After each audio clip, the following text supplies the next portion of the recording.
All right, hey, good afternoon, ladies and gentlemen. Once again, we are back taking a look at the tropics. Today is Sunday, August 29th, 2021. This is your afternoon tropical update. We, of course, continue to track major Hurricane Ida now overland in southeast Louisiana. That landfall came a bit earlier this morning.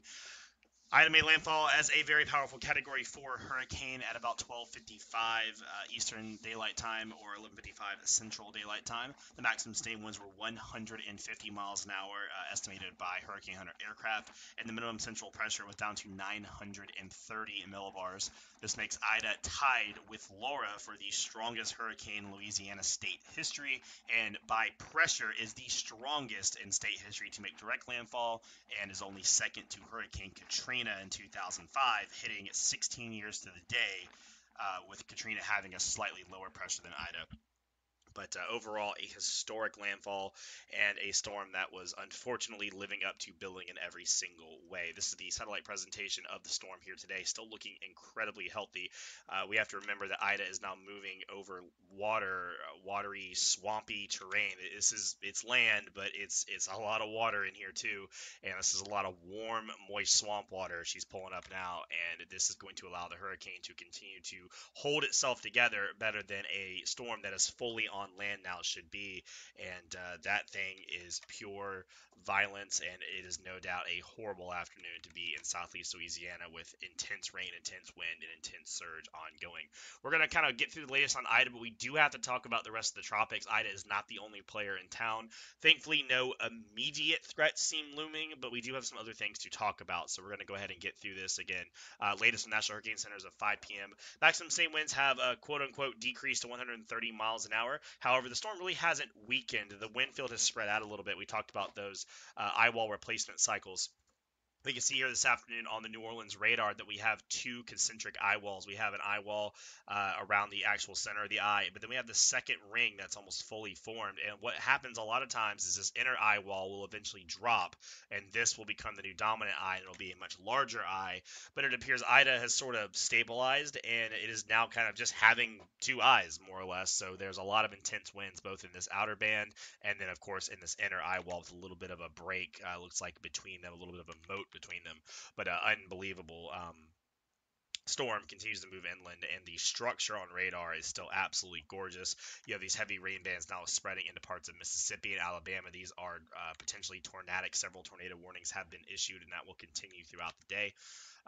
Hurricane hunters have actually still flown the storm even up to landfall. They can't really fly over land, so you see how they kind of parallel the coast, but they don't actually go in there.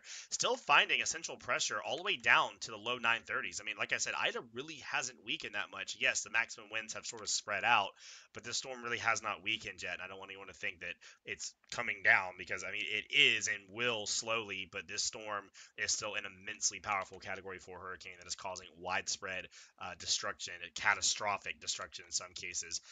Grand Isle and Port Fortune, I think it's how you say it, right? This little oil refinery here on the coast were absolutely blasted earlier. This is from Twitter guy Johnny Ray Lively. I don't know if y'all can hear the sound.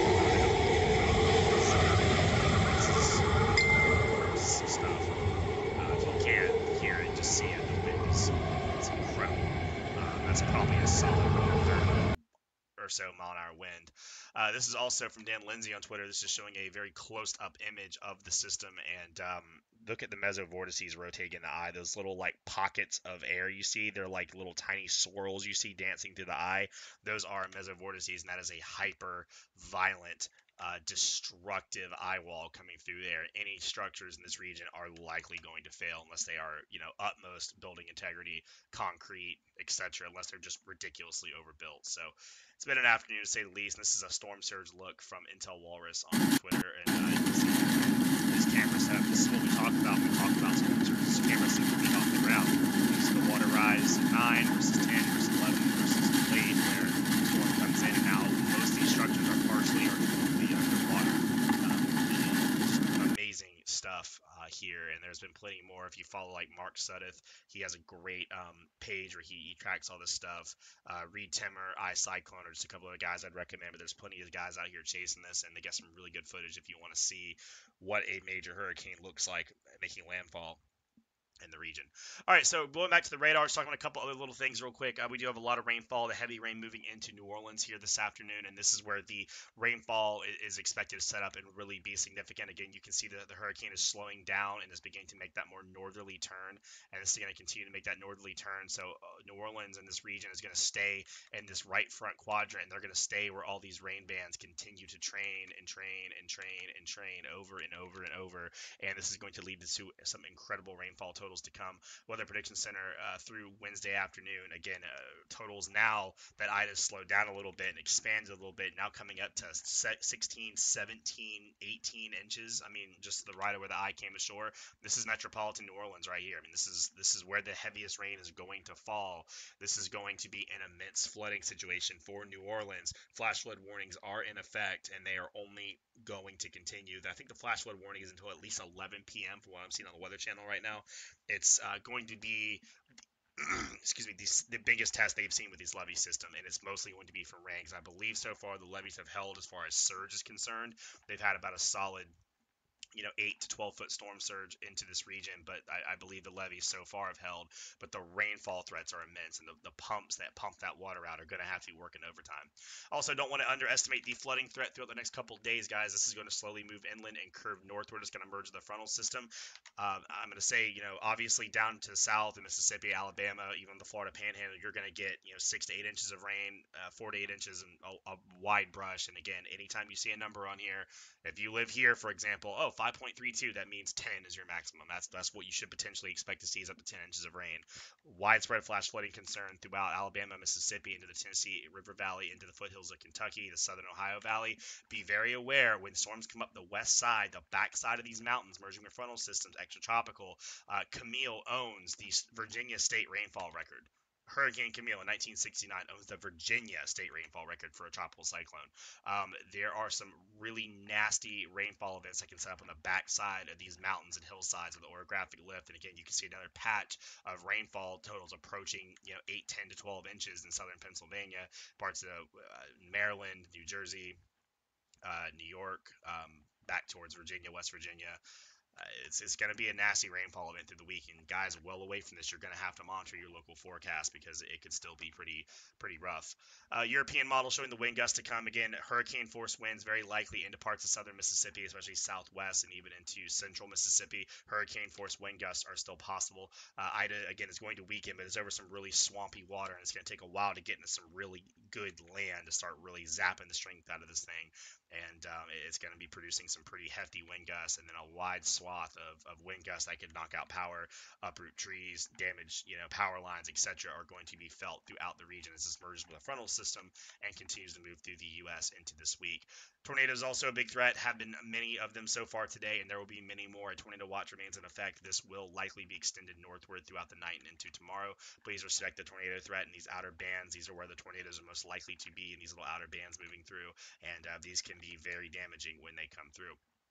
Okay, guys, so that's kind of the latest on Ida. Again, just a historic storm, but we do have some other things to talk about in the tropics. So as we zoom out and we kind of move on a little bit from Ida, again, we're going to keep following it, but we do have some other tropical storms. They definitely fell by the wayside, but if you haven't been following along, we did have Tropical Depression 10 form, and then after that, we had Tropical Depression 11 form, and this has been upgraded to Tropical Storm Julian. This is kind of almost an extra tropical storm, or is going to be soon. This has maximum sustained winds of 60 miles an hour. Julian out here in the open Atlantic, not a threat to land, and this thing is going to become post-tropical or extra-tropical pretty quick, but it is one more name off the list. At 60-mile-an-hour winds, it is moving to the northeast at 24 miles an hour, one more name off the list, and Tropical Depression 10 is expected to become Tropical Storm Kate later this week as it slowly moves northward, but again, well east of Bermuda and absolutely no threat to the eastern United States. Thankfully, that's going to be a fish storm as well. We have a little spot off the coast of the New England and Mid-Atlantic region, not expected to develop. Models really aren't having a time with that. So the next two things we really turn our attention to is a very impressive wave coming off of Africa and also down to the Caribbean. The Hurricane Center hasn't marked anything yet, but this same region that just spawned Ida may have yet another wave that's going to try to form. A couple waves down here by the Antilles are going to move into this region later in the week, so something we're going to have to keep watching for. Let's talk about our wave coming off of Africa real quick first. This is the European ensemble guidance for that wave, and a very tight cluster of guidance that does expect that a pretty significant storm will form out in the central Atlantic. This is like classic, like what they call Cape Verde type hurricane that's going to form out in the open Atlantic. Now, the good news is when they form this far out, they do tend to like to recurve, and it does appear this one is going to try to do so. There is not a particularly high confidence on that yet because it is so far out, but the GFS does show that as well. It shows a much weaker storm, though. This broad wave envelope consolidating on the north side, something forms and it eventually turns north and out to sea. Looks like a general weakness in the high pressure right here, so it looks like it would generally follow some sort of path out to sea. That's generally good news, but sometimes these things get sneak northward and the high pressures kind of shift and they get bumped backwards, so we have to keep watching. That's going to be a thing to watch this week. And also down in the Caribbean, again, the European model much less bullish on this one, but they are indicating the chances of some Caribbean development. This is on the 2-week hazard chart from NOAA, showing this later on in the week, first week of September, and also the Hurricane Center's afternoon update of their tropical analysis does show 2 tropical waves approaching the Antilles, and both of these should be in the western Western Caribbean by the end of the week, which could trigger the tropical development.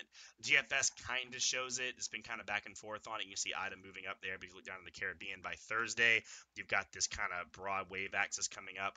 The difference, though, it looks like that the weather pattern over the Gulf will not nearly be as friendly. There's a large region of high pressure building in to the eastern and southeast United States, potentially one of the first cold fronts of the season. I haven't really looked at the overall output for this, but it might actually be a legitimate cold front, or at least the first attempt at a cold front. And this may push the storm well westward if this comes in on time. So while Ida found a perfect environment with light steering flow and was able to move northward, it looks like this wave may not have that opportunity, but that's a long way out, and we got to keep watching. So that's what I got for you guys on your full tropical update. Again, Ida out of the picture soon. We are still in a very active period, both of the MJO phase and Kelvin waves and whatnot. There is still a lot of rising potential in the atmosphere, and this is going to continue until early to mid-September. It looks like middle September, we're probably going to catch a breather, and then it's probably going to be another second half of the season is going to pick right back up late September into early October. So we got some time to go. We got a couple other areas to watch. No immediate, imminent threats, but a couple other areas to keep an eye on. So we're going to keep doing that. So stay safe out there in the southeast, guys. Pay close attention to Ida. She moves up through the rest of the southeast. This will be no picnic as the storm rotates up.